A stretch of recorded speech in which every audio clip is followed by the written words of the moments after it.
இவங்ககிட்ட நம்ம வந்து இனிமேல் வந்து அலைவதிலையோ இது பண்ணுறதுலையோ அர்த்தம் இல்லை. நம்ம வந்து வெளியில் போயிடலாம். நம்ம இனிமேல் இந்த பக்கம் வரக்கூடாது. இந்த ஆஃபீஸுக்கு வந்து இந்த வேலையை கேட்டு வரவே கூடாது. வந்தோம்னா ஒன்றும் வேலை கேட்குற மாதிரியே வரக்கூடாது, ஒன்றும் வேலை பார்க்குறது மாதிரியே வரணும். இவர்களெல்லாம் வேலை வாங்குகிற ஒரு பொசிஷனுக்கு தான் நம்ம வரணுமே தவிர இவங்ககிட்ட போய் வேலை கேட்டு எனக்கு ஐயா ஆசை தான் இவங்களுக்கு வேலை வாங்கணும். அது வந்து சும்மா ஒரு அந்த சமயத்தில் உங்களே அது ஒரு கோபம் தான். யூத் பேப்பரின் இனிய வணக்கம். மறக்காமல் சப்ஸ்கிரைப் பண்ணுங்கள், பக்கத்தில் இருக்க பெல் ஐகானை கிளிக் பண்ணுங்கள். தேங்க்யூ. யூத் பேப்பர்ஸ் வியூவர்ஸ் அனைவருக்கும் எனது அன்பார்ந்த வணக்கம். ஐஏஎஸ் வந்து நான் வந்து ரொம்ப இலக்கு வச்சு இதுதான் வரணும் அப்படின்னுலாம் நோக்கத்துல எல்லாம் நான் வந்து வளரவும் இல்லை. அந்த காலகட்டத்தில் அப்படியும் நான் வந்து என்னுடைய வீட்டில் உள்ளவங்க யாரும் எனக்கு சொல்லிக் கொடுக்கல. நான் வந்து ஐஏஎஸ் வந்தது ஒரு ஒரு ஒரு எதிர்பாராத நிகழ்வாக தான் நான் வந்து சேர்ந்தேன். அதுக்கு வந்து வர்ற பொழுது எங்கள் அப்பா வந்து விஓ வேலை பார்த்துருந்தாரு. அவர் அப்புறம் இறந்து போயிட்டார். நான் +2 படிச்சிருந்த போது இறந்து போயிட்டார்.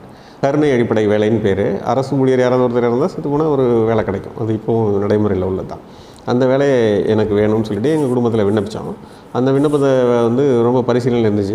அந்த காலகட்டத்தில் அந்த விண்ணப்பங்கள் எல்லாம் வந்து ரொம்ப நிறைய ப்ராசஸ் இருக்குது. அந்த ப்ராசஸ் வந்து இப்போ கொஞ்சம் சிம்பிளிஃபை பண்ணியிருக்கிறோம். இந்த சிம்பிளிஃபிகேஷன் வந்து எளிதாக இருக்குது. இப்போ வந்து ஒரே ஒரு சர்டிஃபிகேட் வாங்கினா போதுங்கிற மாதிரி இருக்குது. அப்போ வந்து ஒரு 10-15 சர்டிஃபிகேட்டை வாங்கி ஒன்று சேர்த்து இணைக்கணும். கிட்டத்தட்ட என்னுடைய வேலையை முடிக்கிறதுக்கே ஒரு 4 வருஷம் ஆகிப்போச்சு. என்னுடைய 3 வருஷம் மேலே ஆகிடுச்சு. என்னுடைய மொத்த விண்ணப்பமும் தகுதியானதுன்னு சொல்கிறதுக்கே. அது வந்து 2007 வரையுமே எனக்கு வேலை கிடைக்கல. நான் வந்து சுயமாக வேலை வாங்குற வரையும் எனக்கு வேலை கிடைக்கல.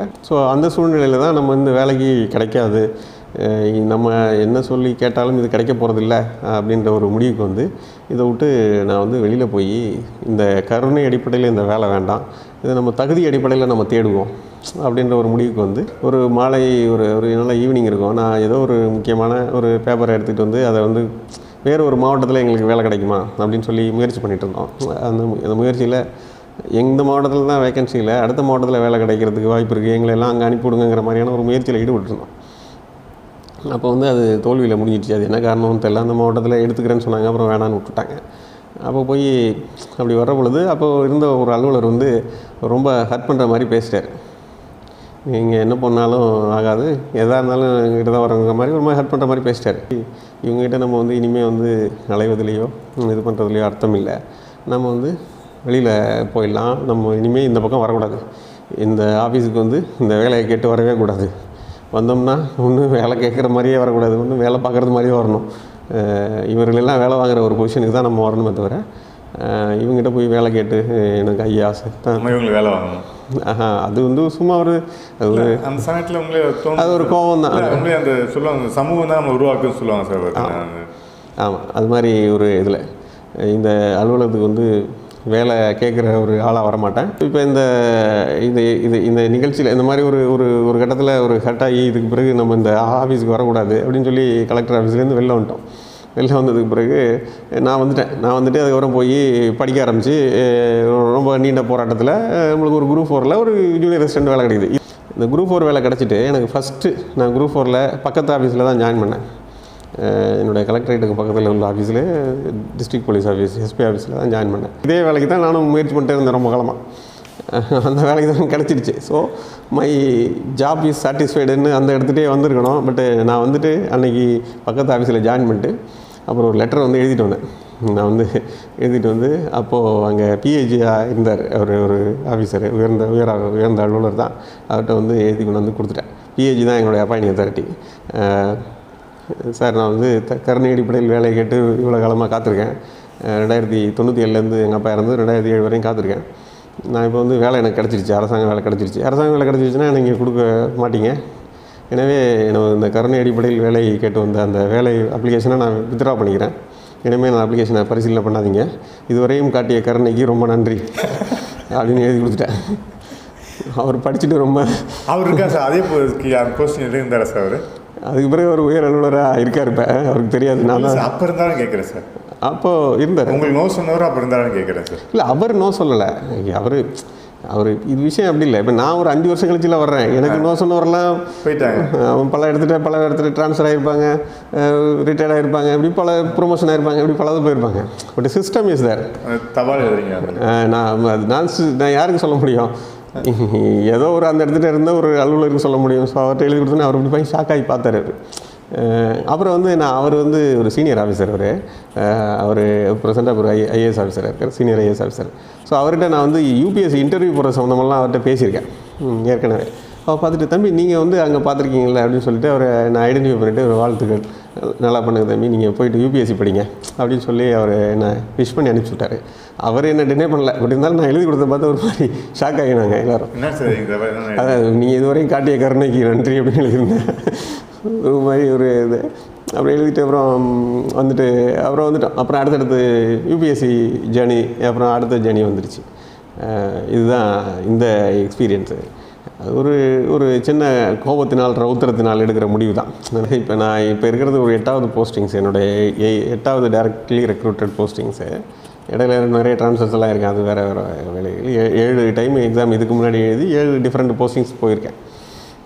முதல்ல எடுத்தோடனே நான் வந்து குரூப் 4 எக்ஸாமினேஷன் வந்துச்சு. அந்த 5 ஆண்டுகள் பேன் ஆனதுக்கு பிறகு எனக்கு வந்து குரூப் 4 எக்ஸாமினேஷன்ஸ் நடத்தினாங்க. அதில் வந்து செலக்ட் ஆகிட்டு காவல்துறையில் வந்து இளநிலை உதவியாளராக ஜாயின் பண்ணேன். ஜூனியர் அசிஸ்டன்ட் போஸ்டிங்ஸ் தான் நாங்கள் கம்பேஷன் கிரவுண்டுக்கு அப்பாயின்மெண்ட்டில் வெயிட் பண்ணிட்டு இருந்த போஸ்டிங்ஸ். ஸோ அது எனக்கு கிடச்சிச்சு. ஸோ அந்த போஸ்டிங் தான் ஃபஸ்ட்டு போஸ்டிங்ஸு. அந்த போஸ்டிங்குமே கூட அவ்வளோ ஈஸியாக கிடைக்கல. நான் அதில் ஒரு சுவாரஸ்யமான தகவல் சொல்கிறேன். அதாவது எல்லோரும் வந்து 2006லேயே ஜாயின் பண்ணிட்டாங்க அந்த போஸ்டிங்ஸில். 2006 எக்ஸாம் நடந்து 2006 ஜாயின் பண்ணிட்டாங்க. நான் அது வந்து ஸ்டேட் லெவலில் நான் 3rd ரேங்க் எடுத்திருந்தேன் அந்த போஸ்டிங்ஸில். அந்த ஆமாம், அந்த மொத்த பட்டியலில் நான் என்னுடைய மார்க் பட்டியலில் வந்து 3வது ரேங்க்கில் இருந்துச்சு. நீங்கள் ஃபஸ்ட் எக்ஸாம் அது? ஆமாம், என்னோடய ஃபஸ்ட் எக்ஸாமினேஷனு. அப்போ வந்துச்சு. ஆனால் எல்லோரும் ஜாயின் பண்ணிட்டாங்க, நான் மட்டும் ஜாயின் பண்ணவே இல்லை. எனக்கு அதை இவங்கெல்லாம் ஜாயின் பண்ணிட்டாங்கிற கூட விவரம் கூட எனக்கு தெரியாது. எனக்கு எந்த தபாலும் வரல, ஒன்றுமே வரல. அப்புறம் போய் பார்த்தா 2 மாதம் கழிச்சு எனக்கு இன்னொரு நண்பர் ஒருத்தர் ஃபோன் பண்ணுறாரு. இந்த மாதிரி நாங்கள்லாம் இங்கே ஜாயின் பண்ணி ஒர்க் பண்ணிகிட்ருக்கோம் அப்படின்னு சொல்கிறாரு. அப்புறம் பொழுது நம்மளுக்கு வேலை கிடைக்கணும்னு இவ்வளோ தான் அலைஞ்சிட்டு இருந்தோமே, கிடைக்கலேன்னு சொல்லிட்டு போய் அப்புறம் டிஎன்பிஎஸ்சியில் வந்து தான் அந்த எக்ஸாம் நடந்தேன். டிஎன்பிஎஸ்சியில் போய் கேட்டப்போ அப்புறம் ஒரு அலுவலர் வந்து ரொம்ப சிரமப்பட்டு அதை தேடி அந்த என்னோடய ஃபைலை கண்டுபிடிச்சா எனக்கு வந்து சில அப்ளிகேஷனில் ஏதோ சில குறைபாடுகள் இருக்குது அப்படின்னு சொல்லி, அப்ளிகேஷனில் இல்லை, அந்த சர்டிஃபிகேட் கான்டாக்ட் சர்டிஃபிகேட்னு ஒரு சர்டிஃபிகேட்டு இருக்குது. அந்த சர்டிஃபிகேட்லாம் எதுக்கு இருக்குதுன்னு இன்னுமே எனக்கு தெரில. ஸோ அந்த சர்டிஃபிகேட்டில் ஒரு கான்டாக்டில் ஒரு டேட்டில் ஏதோ சம் பிரச்சனைகள் இருந்திருக்கு. அந்த டேட்டை வந்து அவர் கிளாரிஃபிகேஷன் கேட்டு எனக்கு ஒரு லெட்டர் எழுதியிருக்காரு. அந்த லெட்டரை ஸ்பீடு போஸ்ட்டில் போடாமல் கொண்டு போய் ஒரு பொட்டியில் போட்டார். அந்த பொட்டி வந்து ஒரு திறக்கப்படாமல் அப்படியே கிடக்குது. அது நான் போய் கேட்டதுக்கு அப்புறம் தான் எடுக்கிறாரு. அப்புறமா வந்து இதுக்கு ஏற்கனவே கேட்டிருந்தீங்கன்னா நான் கொடுத்துருப்பேனே, நானே வேலை இல்லாமல் சிரமப்பட்டிருக்கேனேன்னு சொல்லி அப்புறம் சொன்னதுக்கு பிறகு அப்புறம் அதை சரி பண்ணி அப்புறம் 3 மந்த்ஸ் கழித்து நான் ஜாயின் பண்ணி அப்போ தான் அந்த இது நடந்துச்சு. 3 மந்த்ஸ் கழித்து ஜாயின் பண்ணதுக்கு பிறகு எனக்கு உடனடியாக நான் இப்போ யூபிஎஸ்சி எக்ஸாம்ஸ்லாம் தொடர்ந்து எழுதிட்டே இருந்தேன். அப்போயே ஆரம்பிச்சிட்டிங்க சார்? அதுக்கு முன்னாடியே நான் எழுதிட்டு இருந்தேன். நான் யூபிஎஸ்சி எக்ஸாம்ஸ் தான் என்னுடைய முதல் காம்படிட்டிவ் எக்ஸாமினேஷனு யூபிஎஸ்சி எக்ஸாமினேஷன் தான். வேறு எந்த கோச்சிங்கில் எங்கே போகிறீங்களா சார் நீங்கள்? ஃபஸ்ட்டு கோச்சிங்லாம் ஒன்றும் போகல. நேரடியாக கோச்சிங் போகல, எதுக்கும் போகாமல் நீங்கள் ஸ்டேட் தேர்ட் செலக்ட் ஆகிறீங்க? ஆமாம், இல்லை, அதாவது சிவில் சர்வீஸ் எக்ஸாமினேஷன்ஸ் வந்து ஃபஸ்ட் எடுத்தோடனே நான் கோச்சிங் எதுவும் போகவே இல்லை. முதல் அட்டெம்ப்ட் வந்து எனக்கு எந்த வழிகாட்டுதலும் இல்லை. குரூப் 4 எழுதி நீங்கள் ஸ்டேட்டில் தேர்ட் செலக்ட் ஆகிறீங்க, அதுக்கு எங்கேயுமே நீங்கள் கோச்சிங் போகல. நான் டிஎன்பிசிக்கு எங்கேயுமே கோச்சிங் போனதில்லை. டிஎன்பிசிக்காக நான் தனியாக எந்த கோச்சிங் போனதில்லை. நான் யூபிஎஸ்சி படிச்சிருக்கேன். யூபிஎஸ்சிக்காக சில வகுப்புகள் அட்டன் பண்ணியிருக்கேன். அப்போ உங்கள் எஜுகேஷன் குவாலிஃபிகேஷன் சார்? நான் இப்போ பிஏ ஹிஸ்ட்ரி படிச்சிருந்தேன், கரஸ்பாண்டன்ஸில் படிச்சிருந்தேன். ஸோ இந்த கரஸில் படிச்சுட்டு நீங்கள் கரஸ்லாம் படிக்கிறீங்க சார்? ஆமாம், கரஸில் தான் படித்தேன். நான் வந்து என்னோட ரெகுலர் கோர்ஸ் வந்து ஜாயின் பண்ண முடியாது. என்னுடைய டிசி மார்க் ஷீட்டு இதெல்லாம் வந்து இந்த அலுவலகத்தில் வந்து வாங்கிட்டாங்க. ஸோ அதனால் என்னால் வேலை வாங்குறதுக்காண்டி வாங்கி வச்சுக்கிட்டாங்க. ஸோ அதனால் என்னால் ரெகுலர் கோர்ஸ் ஜாயின் பண்ண முடியாது. வேலையும் படிக்க முடியல. அப்போ அப்படி தான் கிட்டத்தட்ட ரெண்டுமே பண்ணல. அப்புறம் அந்த குரூப் 4 எக்ஸாமினேஷனில் நான் ஒரு சில மாதங்கள் ஒர்க் பண்ணிட்டு இருக்கப்பயே அந்த வருஷத்தில் எழுதின யூபிஎஸ்சி ரிசல்ட் வந்துச்சு. அந்த யூபிஎஸ்சி ரிசல்ட்டில் வந்து நான் இன்டர்வியூ செலக்ட் ஆனேன். ஸோ இன்டர்வியூ செலக்ட் ஆனோடனே ஒரு குரூப் 4ல் இருக்கக்கூடிய ஒரு கிளர்க்கு வந்து யூபிஎஸ்சி இன்டர்வியூ போகிறார் அப்படிங்கிறது வந்து ஒரு ஆச்சரியமான விஷயம். அப்போ வந்து என்னோடய எஸ்பி இருந்தப்போ அவர் வந்து என்னெல்லாம் விஷ் பண்ணிவிட்டு நீங்கள் நல்லா போயிட்டு வாங்கன்னு சொல்லி லீவெல்லாம் கொடுத்து அனுப்பிச்சி விட்டார். அப்போது நான் சென்னையே ஒரு டைம் 2 டைம் தான் வந்திருக்கேன். நம்ம டெல்லி வேறு போகணுங்கிறது எனக்கு ரொம்ப ஆச்சரியமாகவும் இருக்கும். ஃபஸ்ட் டெல்லி நான் அதுக்கு போனதே இல்லை. டெல்லியெல்லாம் நான் யூபிஎஸ்சி இன்டர்வியூ தான் போயிருக்கேன். அதுக்கெல்லாம் டெல்லியெல்லாம் போனதும் கிடையாது. சென்னையை தாண்டியே போனதில்லை. நீங்கள் எதுக்கு டெல்லியே சொல்கிறீங்க? பட் அந்த இன்டர்வியூவில் எனக்கு கிடைக்கல. எனக்கு வந்து சர்வீஸ் கிடைக்கல. அப்போது திருப்பி வர்ற பொழுது என்னுடைய பழைய ஆஃபீஸில் எல்லாம் ரொம்ப ஆவலோடு எதிர்பார்த்துட்டு இருந்தாங்க, என்னடா வேலை வந்துருமேன்ட்டு. பட் இன்டர்வியூ எனக்கு கிடைக்காததுனால ரொம்ப எல்லோரும் வருத்தமாயிட்டாங்க. அதாவது நம்மளுடைய பயணத்தில் நம்ம அலுவலக நண்பர்களினுடைய நல்ல எண்ணமும் ஊக்கமும் வந்து ரொம்ப முக்கியமானது. மற்றவர்களோட நம்மளுக்கு வந்து நல்ல ஒரு தொடர்பு இருக்கணும். ஸோ வேலை பார்க்குற பொழுது நம்ம ரொம்ப சின்சியராக வேலை பார்க்கணும். அப்புறம் லீவ் கேட்டு சார் எனக்கு இது மாதிரி மெயின் எக்ஸாமினேஷன் வருது, எனக்கு வந்து இவ்வளோ நேரம் லீவ் வேணும்னு கேட்டால் அதை அவங்க கொடுத்துருவாங்க. எனக்கு லீவ் கேட்டு லீவ் இல்லைன்னு சொன்ன ஆளுங்களே கிடையாது. இதுவரையும் யாரும் அந்த மாதிரி சொன்னதே இல்லை. எப்போவுமே எனக்கு லீவ் கொடுத்துருவாங்க. அது நாங்கள் அதை கூட ஒரு நகைச்சுவையாக ஒரு பதிவு லீவ் போடும் கலை அப்படின்னு சொல்லிட்டு நான் ஒரு போஸ்ட்டோட போட்டிருப்பேன். லீவ் எடுக்கும் கலை அப்படிங்கிறது வந்து ஒரு கலை. அது நான் இப்போ என்னுடைய அலுவலர்கள் யாருக்கு கேட்டாலும் நான் லீவே இல்லைன்னு சொல்கிறதே இல்லை. ஏன்னா நான் நிறைய லீவ் எடுத்து தான் நான் வளர்ந்து வந்திருக்கேன். அதனால் யாருக்கும் நம்ம லீவ் இல்லைன்னு சொல்ல மாட்டோம். அவங்களுக்கான லீவை நம்ம கொடுப்போம். வளர்வதற்கு தான் கேட்குறாங்க. அப்புறம் வந்து குரூப் 2 எக்ஸாமினேஷன்ஸில் அப்புறம் திருப்பி அப்படி அடுத்தடுத்து தமிழ்நாடு பப்ளிக் சர்வீஸ் கமிஷன்ஸில் நிறைய எக்ஸாமினேஷன்ஸ் வந்து கால் ஃபார் வர ஆரம்பிச்சிச்சு. குரூப் 2 எக்ஸாமினேஷன்ஸில் குரூப் 2A அப்படின்னு சொல்லுவாங்க. குரூப் அந்த போஸ்டிங்ஸில் வந்து தலைமைச் செயலகத்தில் உதவியாளர் அப்படின்னு ஒரு போஸ்டிங் இருக்குது. இந்த இதில் வந்து எனக்கு குரூப் 2 எக்ஸாமினேஷன்ஸில் நான் வந்து செலக்ட் ஆகி தலைமைச் செயலகத்தில் அசிஸ்டண்ட்டாக போய் ஜாயின் பண்ணேன். P&AR டிபார்ட்மெண்ட் இருக்குது, பணியாளர் மற்றும் நிர்வாக சீர்திருத்தத்துறை. அந்த துறையின் கீழே வந்து விஜிலன்ஸ் கமிஷனில் ஸ்டேட் விஜிலன்ஸ் கமிஷனில் ஒர்க் பண்ணேன். கொஞ்சம் ஒரு வருஷத்துக்கு மேலே ஒர்க் பண்ணாங்க. அதுக்கு பிறகு திருப்பியும் UPSC இன்டர்வியூலாம் போயிட்டு இருந்தேன். Third time? ஆமாம், ரெண்டாவது டைம் போனேன். ஸோ அப்புறம் வந்து எனக்கு குரூப் 2 எக்ஸாமினேஷன்ஸ் திருப்பி வந்துச்சு. அதில் எக்ஸாம் திருப்பி எழுதினேன். ஏன்னா இது வந்து கொஞ்சம் சம்பளம் கம்மியாக இருக்கும். அந்த குரூப் 2 எக்ஸாமினேஷன்ஸ் எழுதின பொழுது அதில் வந்து அசிஸ்டன்ட் இன்ஸ்பெக்டர் ஆஃப் லேபர் அப்படின்னு ஒரு போஸ்டிங்ஸ் இருக்குது.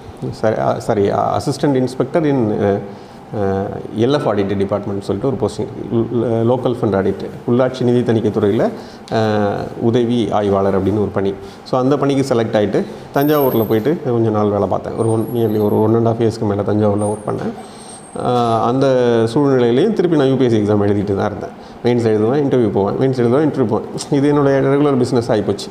ஒரு டைம் மெயின்ஸ் எழுதுறதுக்காக 2 மாதங்கள் லீவ். மெயின்ஸையும் செலக்ட் ஆகிடுங்க சார்? மெயின்ஸையும் செலக்ட் ஆகிடுவீங்க? ஆமாம், மெயின்ஸ் எழுதிட்டு செலக்ட் ஆகிடுவேன், இன்டர்வியூ போவேன். திருப்பி இன்டர்வியூவில் ஒரு சில மார்க்கில் கிடைக்காம போவோம். அப்போ திருப்பியும் மோட்டிவேட் ஆகி திருப்பி எழுதுவோம், இப்படியே போவோம். இது வந்து நம்மளே மோட்டிவேட் ஆகி போய்க்க வேண்டியதான். அப்படி தான் பண்ணுறது தான். அப்பப்போ ஜாயின் பண்ணிவிட்டு நான் மெயின்ஸ் எழுதிட்டு திருப்பி இன்டர்வியூ வரையும் வந்து ஒர்க் பண்ணுவேன். இன்டர்வியூ ரிசல்ட் வந்ததுக்கு பிறகு போய் அப்புறம் சார் ஒரு இன்டர்வியூ போகிறோன்னொன்னே எல்லோரும் வாழ்த்துவாங்க. ஒன்றும் நம்மளை யாரும் வந்து இது UPSC இன்டர்வியூ போகிறீங்க, உங்களுக்கு என்னங்க, நான் லீவ் போயிட்டு வாங்கன்னு சொல்லி எல்லாருமே விஷ் பண்ணி தான் அனுப்புவாங்க. எனக்கு கிடைச்ச எல்லா பாசஸ்லேயுமே எனக்கு வந்து யாருமே வந்து எனக்கு லீவ் இல்லைன்னே சொல்ல மாட்டாங்க. விஷ் பண்ணிவிட்டு நீங்கள் போயிட்டு வாங்கன்னு சொல்லுவாங்க. தென் போயிட்டு வந்ததுக்கு பிறகு ரிசல்ட்டு கேட்பாங்க. அதுதான் நம்மளுக்கு ரொம்ப கஷ்டமாக இருக்கும். ரிசல்ட் என்னாச்சு நீங்கள் கேட்குறதுல நம்மளுக்கு ரொம்ப டென்ஷன் ஆகிடும். ஐயோ இவங்கள்கிட்ட பதில் சொல்ல முடியாதுன்னு. அது ஒரு சும்மா அது அக்கறையின் மேலே நம்மளுக்கு கேட்குறது தான், வேறு ஒன்றும் இது இல்லை. ரிசல்ட் கேட்பாங்க. சம்டைம்ஸ் ஃபெயிலியர் ஆகிடுச்சுன்னா அப்புறம் ரொம்ப வருத்தப்படுவாங்க. அந்த மாதிரி இது. அப்புறம் நெக்ஸ்ட்டு அந்த உள்ளாட்சி நிதி தணிக்கை துறையில் இருந்துட்டு தென் வந்து குரூப் 2 திருப்பியும் வந்துச்சு.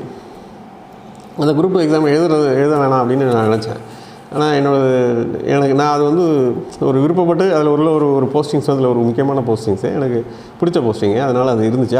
அது எழுதின அந்த ஒரு போஸ்டிங்காண்டி மட்டுமே அந்த எக்ஸாமினேஷனாக எழுதினேன். நான் வேறு எந்த இதுவுமே நான் அதில் கொடுக்கல. அது மட்டும் கொடுத்துருந்தேன். அது என்ன அப்படின்னா ஜூனியர் எம்ப்ளாய்மெண்ட் ஆஃபீஸர்னு எம்ப்ளாய்மெண்ட் ஆஃபீஸில் இருக்கக்கூடிய ஒரு போஸ்டிங்ஸ். அது எடுத்ததுக்கு காரணம் என்னென்னா, நான் வந்து இந்த சிவில் சர்வீசஸ் எக்ஸாமினேஷன்ஸ் இந்த மாதிரி விவரங்கள் இது எல்லாத்தையுமே வந்து திருச்சியில் வந்து சுரேஷ்குமார் சார் இருந்தார். சுரேஷ்குமார் சார் வந்து அசிஸ்டன்ட் டைரக்டர் ஆஃப் எம்ப்ளாய்மெண்ட்டாக இருந்தவர். அதுக்கடுத்தது டெப்டி டைரக்டர் ஆஃப் எம்ப்ளாய்மெண்ட் ஆஃபீஸில் அவருடைய உயர் அலுவலராக இருந்தவர். அவர் வந்து அங்கே பகுதியில் நிறைய மாணவர்களுக்கு வந்து கைடன்ஸ் பண்ணி நிறைய மாணவர்கள் UPSC சிவில் சர்வீசஸ்க்கெல்லாம் ஒரு கைட் பண்ணிட்டு இருந்தார். தினத்தந்தியிலெல்லாம் தொடர் எழுதிட்டு இருந்தார். இந்த மாதிரி நிறைய விஷயங்கள் பண்ணிட்டு இருந்தார். ஸோ இதன் காரணமாக எங்களுக்கு வந்து ஒரு நல்ல அவர் மேலே அவரை நான் இதுவரையும் பார்த்தது கூட கிடையாது. ஸோ அங்கே இருந்தால் இப்போ நம்ம இவ்வளோ பேர் நல்ல விஷயம் செய்ய முடியும் அப்படின்ற எண்ணத்தை அவர் எனக்கு தோற்றுவிச்சிருந்தார். ஸோ எனவே வந்து நம்ம எம்ப்ளாய்மெண்ட் ஆஃபீஸில் வேலை பார்த்தா சில உருப்படியான காரியங்கள் செய்ய முடியும் சுரேஷ்குமார் சார் மாதிரி அப்படின்னு நான் அவரை ஒரு ரோல் மாடலாக எடுத்துகிட்டு அந்த எக்ஸாமினேஷன் எழுதி அதில் வந்து அந்த ஜூனியர் எம்ப்ளாய்மெண்ட் ஆஃபீஸர்ன்ற அந்த ஒரு எக்ஸாமினேஷன் எழுதி அது எனக்கு போஸ்டிங்ஸ், அது ஒரே ஒரு போஸ்டிங்ஸ் தான் அதில் என்னுடைய இதுக்கு வரும். ஒரு போஸ்டிங்ஸு வந்துச்சு. நான் அதை போட்டோன்னே எனக்கு அது கிடச்சிச்சு. எனக்கு ரொம்ப ஆச்சரியம். ஸோ வந்து ஜாயின் பண்ணிவிட்டு நான் வந்து இப்போ நாகப்பட்டினம் மாவட்டத்தில் ஜூனியர் எம்ப்ளாய்மெண்ட் ஆஃபீஸராக ஜாயின் பண்ணேன். அதுக்கு பிறகு நான் குரூப் 1 எக்ஸாமினேஷன்ஸ் அப்போ தான் வந்து வர ஆரம்பிச்சிச்சு. குரூப் 1 எக்ஸாமினேஷன்ஸில் ஃபஸ்ட்டு 2008-9 நடந்துச்சுன்னு நினைக்கிறேன். அப்புறம் வந்து 2010 நடந்துச்சு. ஸோ 2 எக்ஸாமினேஷன்ஸ்லேயும் வந்து மெயின்ஸ் எக்ஸாம்லாம் எழுதியிருக்கேன். பட் பெரிய அளவுக்கு அதில் மார்க் வர முடியல, வாங்க முடியல. குரூப் 1 ஆனால் யூபிஎஸ்சியில் நான் இன்டர்வியூலாம் போயிட்டுருக்கேன். யூபிஎஸ்சியில் இன்டர்வியூ போவேன். பட் குரூப் 1 என்னால் மெயின்ஸ் கிளியர் பண்ண முடியாதுன்ற சூழல் இருந்துச்சு.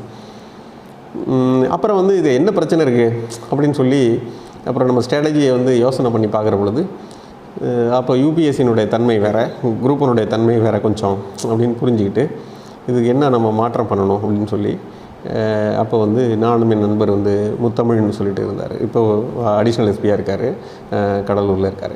ஸோ அவரோட உட்காந்து பேசி அப்புறம் நாங்களாம் உட்காந்து தனியாக இதை இப்படி தான் பண்ணணும், இதுதான் இந்த நுட்பத்தில் தான் இவங்க கேட்குறாங்க போல இருக்குன்னு நாங்களாம் ஒரு நுட்பத்தை கண்டுபிடிச்சி எழுத ஆரம்பித்தோம். இந்த நுட்பத்தை எங்களால் புரிஞ்சுக்கிறதுக்கே அதுக்குள்ளே 2 எக்ஸாமினேஷன் முடிஞ்சு போச்சு. அதில் 2 எக்ஸாமினேஷன் எல்லாம் சக்ஸஸ் பண்ண முடியல. தென் வந்து 3rd எக்ஸாமினேஷன்ஸ் வந்து எழுதியிருந்தேன். அந்த எக்ஸாமினேஷனில் இந்த ஸ்ட்ராட்டஜியை எங்களால் புரிஞ்சு எழுதிட்டேன். அப்படி எழுதினோடனே அதுக்கு இன்டர்வியூ வந்துருச்சு. இன்டர்வியூ வந்துச்சப்போ குரூப் ஒன்றுக்கு வந்தபோது அந்த இன்டர்வியூவில் பார்த்தாங்க. அதில் வந்து என்னோடய ப்ரொஃபைலில் பார்க்குற பொழுது என்ன எக்ஸாமினேஷன் ஏதாவது சிவில் சர்வீஸ்லாம் எழுதிருக்கீங்களா அப்படின்னு கேட்டாங்க. ஆமாம் சார் எழுதியிருக்கேன் சார் அப்படின்னா. எத்தனை தடவை எழுதிருக்கீங்க? நான் நிறைய டைம் எழுதியிருக்கேன் சார், 4 டைம் இன்டர்வியூ போயிருக்கேன் சார் அப்படின்னா. 4 டைம் எழுதிருக்கீங்களா? 4 டைம் இன்டர்வியூ போயிருக்கேன். 4 டைம் இன்டர்வியூ போயிருக்கேன் சார், ஒன்றும் கிடைக்கல சார் அப்படின்னா. என்னது 4 டைம் இன்டர்வியூ போயுமே கிடைக்கலையா அப்படின்னு சொல்லி அதுக்கு பிறகு அவங்க கொஞ்சம் நம்ம ப்ரொஃபைலை கொஞ்சம் சீரியஸாக பார்த்தாங்க. அப்புறம் நம்மளுடைய பழைய ஒர்க்கிங் இதெல்லாம் நம்ம வந்திருக்க ட்ராக்கர்கள்லாம் பார்க்குற பொழுது சம்திங் இந்த பையன் ஒரு சீரியஸான பையன் அப்படின்னு நினச்சாங்களோ நம்ம தெரில. அப்போது வந்து அதில் வந்து எனக்கு ஒரு வாய்ப்பு கிடச்சி அதில் வந்து ஏடி பஞ்சாயத்து அப்படின்ற ஒரு குரூப் 1 போஸ்டிங்ஸ் கிடச்சிச்சு.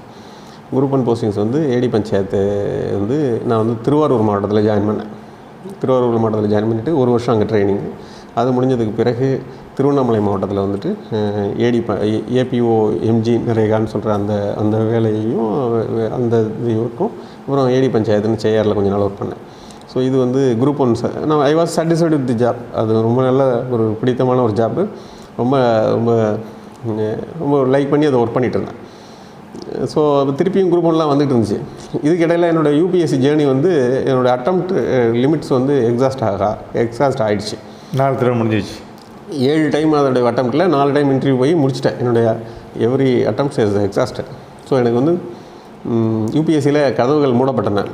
யூபிஎஸ்சி கதவுகள் மூடப்பட்டதுக்கு பிறகு சரி டிஎன்பிஎஸ்சிலேருந்து ஒரு கதவு திறந்து அதன் மூலமாக ஒரு ஏடி பஞ்சாயத்து போஸ்டிங் கிடச்சி சரி group 1 I was happy with it. நான் ஒர்க் பண்ணிகிட்டே இருந்தேன். ஒர்க் பண்ணிட்டு இருக்கிற பொழுது அப்போ திருப்பி குரூப் 1 போஸ்டிங்ஸு டிக்ளேர் பண்ணுறாங்க. குரூப் 1 ரெக்ரூட்மெண்ட் வருது, நீங்கள் எழுதுங்க, ஏதோ 25-30 போஸ்டிங் ஏதோ நம்பர்ஸ் ஞாபகம் இல்லை, அப்படியே எழுதுங்க அப்படின்னு சொல்லி சொன்னாங்க. என்னுடைய நண்பர் வந்து அப்போ வந்து அவர் என்னை புஷ் பண்ணி தள்ளுறாரு, திருப்பி இதில் எழுதணும் அப்படின்னு சொல்கிறாரு. முத்தமிழ் அவர் டிஎஸ்பி தான் இருக்கார். ஸோ அவர் சொன்னார், அவர் அப்போ டிஎஸ்பி ஆகி அவர் அடுத்த குரூப் 1 அவர் டிஎஸ்பி ஆகிட்டார். நாங்கள்லாம் சிவில் சர்வீஸ் ஒன்றா படிச்சிருந்தோம். அப்போ வந்து நீங்கள் திருப்பி எழுதுங்கன்னு சொன்னார். எனக்கு விருப்பமே இல்லை. ரொம்ப நாள் வந்து என்னங்க திருப்பி இதை எழுதிட்டு இருக்கிறதுல அர்த்தம் இல்லை, ஒன்றும் இல்லை அப்படின்னு சொன்னேன். ஸோ அப்போ அவர் என்ன சொல்லியிருந்தாருன்னா, இல்லை நாம் வந்து இலக்கை நோக்கி போகிறது வந்து நம்ம ஐஏஎஸ்ன்னு ஆரம்பித்தோம், நம்மளுக்கு அங்கே போக முடியல, ஏதோ பல்வேறு இடத்துல சுற்றிட்டுருக்குறோம். நான் வந்து டிஎஸ்பியாக இருக்கிறேன், அட்லீஸ்ட் நான் ஒரு ஐபிஎஸ் ஆகிறதுக்கு வாய்ப்பு இருக்குது. நீங்கள் வந்து ஏடி பஞ்சாயத்தாக இருக்கிற பொழுது ஐஏஎஸ் ஆகிறதுக்கான வாய்ப்புகள் வந்து கொஞ்சம் அந்த சர்வீஸ் இஷ்யூவில் நிறைய அது வந்து அவங்களுக்கு குறைவாக இருக்கும், ஆப்ஷன் வந்து கம்மியாக இருக்கும். அதனால் நீங்கள் திருப்பி ஒரு டெப்டி கலெக்டராகவோ அல்லது டிஎஸ்பியாவோ வரணும் அப்படிங்கிறதுக்காக அவர் என்னை தள்ளினார். கிட்டத்தட்ட அவர் தான் தள்ளினார். முத்தமிழ் நண்பர், என்னோட ரொம்ப நெருங்கிய நண்பர். அதாவது நண்பர்களுடைய பங்களிப்புங்கிறது ஒருத்தருடைய கேரியரில் ரொம்ப முக்கியமானது.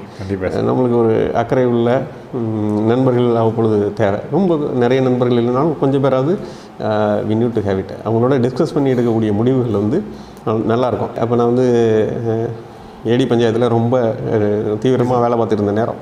அப்போது லீவே போடாமல் நேராக போய் டேரெக்டாக போய் சனி ஞாயிறில் எக்ஸாம் நடக்கும் இல்லையா, சனிக்கிழமை ஞாயிற்றுக்கிழமை எக்ஸாம் நடக்கும்.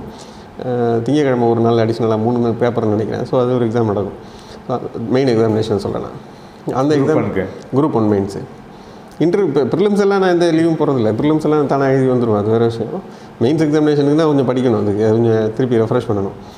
3 பேப்பருங்கிறதுனால சனி ஞாயிறு சம்திங்கில் ஏதோ ஒரு நாள் அடிஷ்னல் ஒர்க்கிங் டேயில் வரும். அதுக்கு மட்டும் ஒரு நாள் லீவ் எடுத்துகிட்டு போய் சென்னையில் போய் ஒரு எக்ஸாம் எழுதிட்டு வந்தேன். ஸோ அதில் வந்து எனக்கு வந்து போஸ்டிங்ஸ் திருப்பி கிடச்சிச்சு. அதில் வந்து நான் இன்டர்வியூ போனேன். எனக்கு வந்து டிஎஸ்பி போஸ்டிங் கிடச்சிச்சு. அப்போ வந்து டிஎஸ்பி போஸ்டிங் கிடச்சோடனே எனக்கு இது போகிறது இல்லையா அப்படின்னு எனக்கு ஒரு கன்ஃபியூஷன்.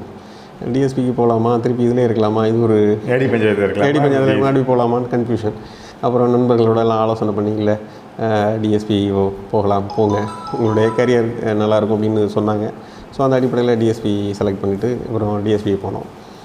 டிஎஸ்பியை போயிட்டு இருக்கிற பொழுதே வந்து பார்த்திங்கன்னா இந்த சுச்சுவேஷன் இந்த நடந்துட்டு இருக்கிற பொழுதே வந்து பார்த்திங்கன்னா மத்திய அரசுலேருந்து வந்து என்ன பண்ணுறாங்கன்னா ஒரு 2 அடிஷ்னல் அட்டம்ப்ட் வந்து டிக்ளேர் பண்ணுறாங்க. ஸோ ஃபார் யூபிஎஸ்சியில் சிசேட்னு ஒரு பரீட்சையை அறிமுகப்படுத்தினாங்க. ஸோ அதனால் நிறைய மாணவர்கள் பாதிக்கப்பட்டாங்க. ஸோ அந்த பாதிக்கப்பட்ட மாணவர்களுக்கு பலனளிக்கிற வகையில் ஒரு 2 அடிஷ்னல் அட்டம்ப்ட்ஸ் கொடுத்தாங்க. ஸோ அந்த அடிஷ்னல் அட்டம்ப்ட்ஸ் எனக்கு வந்து எலிஜிபிளாக வரும் அது. ஸோ அந்த அட்டம்ப்ட்ஸில் வந்து நீங்கள் போய் அதில் அட்டன் பண்ணுங்கள் அப்படின்னு சொல்லி திருப்பி நெருக்கடி பண்ண ஆரம்பிச்சிட்டாங்க. நண்பர்கள் தான் எல்லோரும் சேர்ந்து நண்பர்கள் சொன்னாங்க, எல்லோரும் சொன்னாங்க. ஸோ உங்களுக்கு உந்துதல் இருக்குது, எனக்கு இருக்குது ராத்திரம் பழகு. ஆமாம், கண்டிப்பாக இருக்குது. பட் மோட்டிவேட் பண்ணுறாங்க, மோட்டிவேட் பண்ணுறதுக்கு ஒருத்தர் இருக்கணும், நம்ம எல்லாருமே இருக்கணும். இப்போ எல்லாத்தையுமே நாமளே முடிவெடுத்தோம், நாமளே பண்ணிட்டோம்னு சொன்னால் அதில் வந்து பூஸ்டப் பண்ண வேணும். கண்டிப்பாக பக்கத்தில் உள்ளவங்கள்ட்ட ஆலோசனை பண்ணிக்கணும். அப்படி பண்ணுற பொழுது மற்றவர்கள் சொன்னப்போ இல்லை கண்டிப்பாக இது என்ன டிஎஸ்பியே நீங்கள் போகிறேன்னு சொல்கிற பொழுது சிவில் சர்வீஸ் ஏன் போகக்கூடாதுன்னு சொன்னாங்க. அப்புறம் சிவில் சர்வீஸ்னால் நான் அதுக்கு வந்து எல்லா விதமான கேர் அண்ட் அட்டென்ஷன் கொடுப்பேன். Even though they have rejected me 7 times, I have due respect on them, எந்த சந்தேகமும் இல்லை. பேக் டு த பவிலியனா மீண்டும் நான் வந்து ப்ரிப்பரேஷன் பண்ண ஆரம்பித்தேன். டிஎஸ்பி ஆன பிறகு அதாவது டிஎஸ்பிக்கும் ஏடி பஞ்சாயத்துக்கும் டிஎஸ்பிக்கும் இடைப்பட்ட காலகட்டம். ஸோ டிஎஸ்பியாக செலக்ட் ஆகிட்டு ஏடி பஞ்சாயத்தில் ஒர்க் பண்ணிகிட்ருக்கேன். That batch yet to start, புதிதாக அந்த பேட்ச் வந்து ஸ்டார்ட் பண்ணணும். பேட்ச் தனி டிஎஸ்பி பேட்சஸ் வந்து புதுசாக அது ஒரு பேட்சாக ஸ்டார்ட் பண்ணுவாங்க ட்ரைனிங்கு. ஸோ அந்த ஸ்டார்ட் பண்ணக்கூடிய காலகட்டத்தில் இந்த சிவில் சர்வீசஸ் டிக்ளேர் ஆகிடுச்சு. அது வந்துனால நான் உடனே லீவ் போட்டு போய் சிவில் சர்வீஸ் எக்ஸாமினேஷன்ஸ் படிக்க ஆரம்பித்து ப்ரிலிம்ஸ் எக்ஸாம் எழுதிட்டேன். மெயின்ஸ் எக்ஸாமினேஷன்ஸும் ஓரளவு நல்லா ப்ரிப்பேர் பண்ணி கொடுத்தேன். ஒரு 4 வருஷம் கேப்புக்கு பிறகு, இது ஒரு செகண்ட் இன்னிங்ஸ். இது 2010 எழுதின சிவில் சர்வீஸுக்கு பிறகு 2014 திருப்பி வரேன். மொத்த சிவில் சர்வீஸ் எக்ஸாமினேஷனுடைய தன்மையே முற்றிலும் மாறி இருக்குது. அது என்னால் புரிஞ்சிக்க முடியுது. ஆப்ஷனல் சப்ஜெக்ட்லாம் மாறிடுச்சு. எக்ஸாமினேஷன் ப்ரிலிமினரி எக்ஸாமினேஷன் சிசேட் அப்படின்னு புதுசாக மாறிடுச்சு. எல்லாமே புதுசாக இருக்குது. அதில் வந்து அந்த எக்ஸாமினேஷன்ஸில் எழுதிட்டு நான் திருப்பி டிஎஸ்பி ட்ரைனிங்கில் போய் ஜாயின் பண்ணிட்டேன். டிஎஸ்பி ட்ரைனிங் ஸ்டார்ட் பண்ணி ட்ரைனிங் கொடுக்க ஆரம்பிச்சிட்டாங்க. கொடுக்குற பொழுது யூபிஎஸ்சி மெயின்ஸ் ரிசல்ட் வந்து எனக்கு வந்து செலக்ட் ஆகி இன்டர்வியூ போகிறதுக்கு போனோம். அப்புறம் கொஞ்சம் வந்து யூபிஎஸ்சியை வந்து ஒரு மாதிரி ஹேண்டில் பண்ணுறதுக்கான அந்த ஒரு கட்ஸ் அண்ட் தைரியம் வந்து இப்போ வர ஆரம்பிச்சிச்சு. முன்னாடி இருந்த இன்டர்வியூஸில் இருந்த பதட்டம், பயம், இந்த இன்டர்வியூவில் கிடைக்கலன்னா நம்மளுக்கு சர்வீஸ் கிடைக்காதோ அப்படின்ற எண்ணம், இதுக்கு பிறகு இழப்பதற்கு நமக்கு ஒன்றும் இல்லை. நமக்கு என்ன வந்திருக்கிறதே செகண்ட் ஒரு இன்னிங்ஸு, இதில் வந்து எடுக்கிற அளவுக்கு ஸ்கோர் நல்லது அப்படின்ற மாதிரி தான். அதில் வந்து எனக்கு வந்து யூபிஎஸ்சியில் அந்த 2014 எக்ஸாமினேஷன் 15 ரிசல்ட்ஸில் வந்து எனக்கு வந்து ஐஆர்எஸ் கஸ்டம்ஸ் கிடச்சிச்சு. ஐஆர்எஸ் கஸ்டம்ஸ் வந்து 718th ரேங்க் எடுத்து எனக்கு கிடச்சிச்சு. ஸோ அதில் வந்து ஜாயின் பண்ணலாம் அப்படின்னு சொல்லி நான் வந்து டிஎஸ்பி போஸ்ட்டை ரிசைன் பண்ணிட்டேன். நானும் ஐஆர்எஸில் ஜாயின் பண்ணலான்னு வெயிட் பண்ணிட்டே இருக்கிறேன். லெட்டரே வரல, கடைசி வரையும் லெட்டர் வரல. என்னென்னு பார்த்துட்டு அங்கே கேட்டு பார்த்தா அது வந்து ஒரு ஐஆர்எஸ் ஸ்டார் அப்படின்னு ஒரு புது கான்செப்ட் சொன்னாங்க. அப்போ தான் எனக்கு அது வரையும் தெரியுது இது என்ன புது கான்செப்டாக இருக்குது அப்படின்னா, அதாவது வரிசையாக பட்டியல் இருக்கும். IAS, IPS, IFS, IRS, IT, IRS customs இப்படின்னு வரிசையாக கொடுத்துட்டே வரும் சில preferences.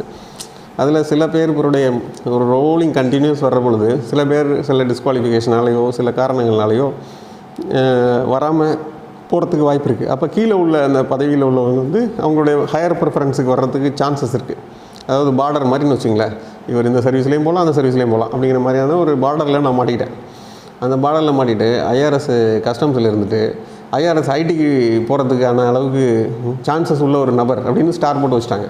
So my selection was provisional, தற்காலிகமான செலெக்ஷன். இவர் ஐஆர்எஸ் ஐடியில் செலக்ட் ஆகிறதா கஸ்டம்ஸில் செலக்ட் ஆகிறதாங்கிறது இன்னும் கொஞ்சம் நாள் கழித்து முடிவு பண்ணப்படும் அப்படின்ட்டாங்க. எனக்கும் நான் வேலையை ரிசைன் பண்ணிட்டு உட்காந்துருக்கேன். போஸ்டிங்ஸ் வரல, ஒன்றும் வரல. அப்புறம் வந்து ஃபவுண்டேஷன் கோர்ஸ் ஆரம்பித்தாங்க, அப்பவும் போஸ்டிங்ஸ் வரல.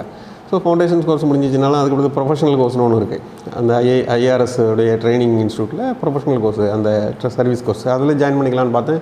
அப்போவும் எனக்கு அந்த ஸ்டார் கிளியர் ஆகி செலெக்ஷன் வந்து இதாக வரல.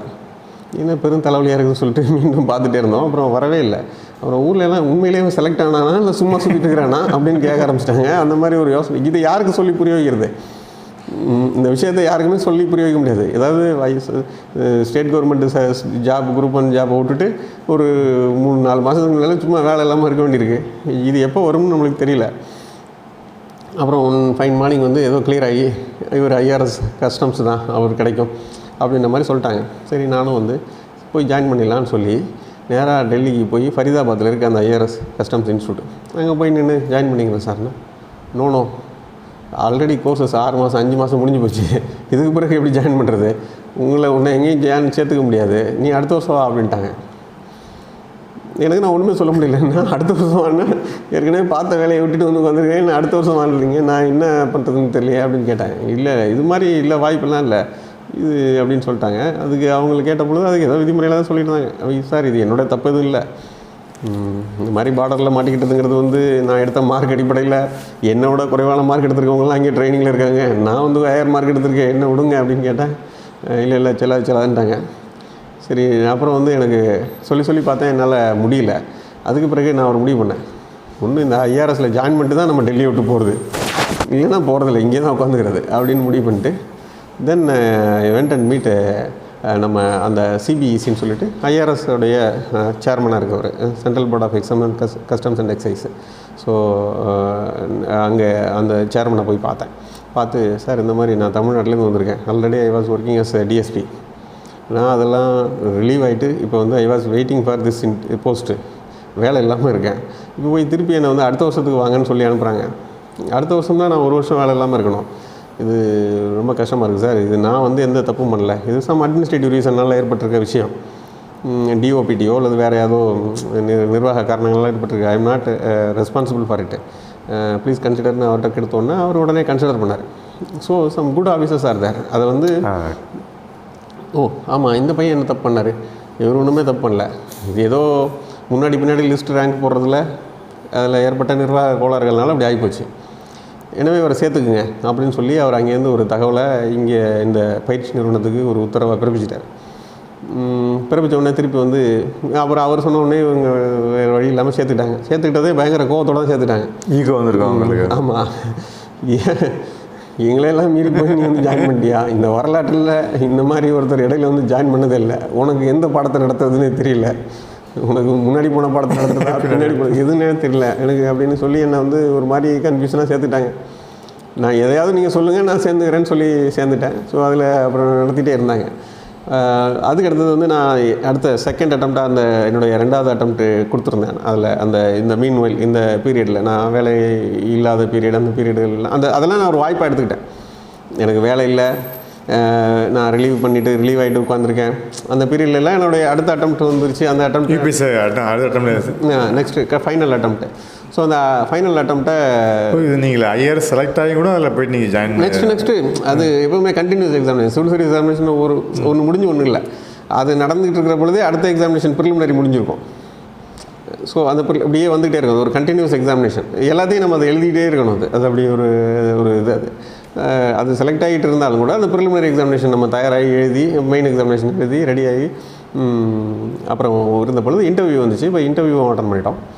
இன்டர்வியூ அட்டன் பண்ணி இன்டர்வியூவில் செலக்ட் ஆகி அதுலேயே தான் அந்த national academy of customs and excise ஃபரிதாபாத்தில் தான் நான் இருந்தேன். அப்போ தான் செலக்ட் ஆனோம். ஸோ யார் வந்து எங்களை பார்த்து கடுமையாக கோவத்தில் நீ வந்து எப்படி ட்ரைனிங் முடிச்சிடுவேன் அவனை பார்த்துக்கிறேன் அப்படின்னு சொல்லி பார்த்துட்டு இருந்தாரோ அவர் முன்னாடி தான் நான் ரிசல்ட்டு பார்த்து அடித்து பார்த்தா 117th ரேங்கு அப்படி இருந்துச்சு. 117th ஐஏஎஸ் கண்டிப்பாக கிடைக்கும். அப்போ வந்து என்ன கிடைக்கும் அப்படின்னா ஐஏஎஸ் கிடச்சிடணும் சந்தோஷமாயிட்டோம். சரி அதுக்கடுத்து பார்த்தா அது ஹோம் கேடரே கிடைக்கும் அப்படிங்கிற மாதிரி சுச்சுவேஷன் வந்துச்சு. பார்த்துட்டு எல்லோரும் சந்தோஷமாக நிறைய பேர் என்னோடய ஃப்ரெண்டு அப்போ வந்து சரவணன் இப்போ என்னோடய பேட்ச்மேட்டாக இங்கே தமிழ்நாடு கேடரில் இருக்கார். அவர் தான் என்னோடய பக்கத்து ரூமு. எல்லோரும் பேசி ரொம்ப சந்தோஷமாக பேசிட்டு வந்த பொழுது அவர் எங்களை பார்த்தார். அந்த ட்ரைனிங் இன்ஸ்டியூட்டில் இவர் எல்லாம் செலக்ட் ஆகிட்டிங்களா, சந்தோஷம் அப்படின்னு சொல்லி எல்லாம் அவர்கிட்ட யூஸ் பண்ணேன். அப்புறம் நீ எங்கே போகிற அப்படின்னு என்ன கேட்டார். அவர் கேட்டோன்னே நான் வந்து ஐஏஎஸ் போகிறேன். ஓ ஐஏஎஸ்ஸா அப்படின்னாரு. அப்புறம் வந்து எந்த கேட்டர், ஹோம் கேட்டர் போகிறேன் சார். அவருக்கு பயங்கர ஒரு சந்தோஷமாக வருத்தமானு தெரியாத ஒரு ஃபீலிங்கில் சரி போ அப்படின்னு சில நேரங்களில் சில மனிதர்கள் அப்படி சந்திப்போம் நம்ம. ஸோ அப்படியாப்பட்ட ஒரு மனிதர் அவர். இருந்தாலும் நாங்கள் அவரை வெறுப்பேற்றுறதுக்காண்டி சில நேரத்தில் அப்படி வேலைகளை பண்ணுவோம் அப்படின்னு வச்சுங்களேன். சரி நான் ஹோம் கேட்டர் தான் போகிறேன்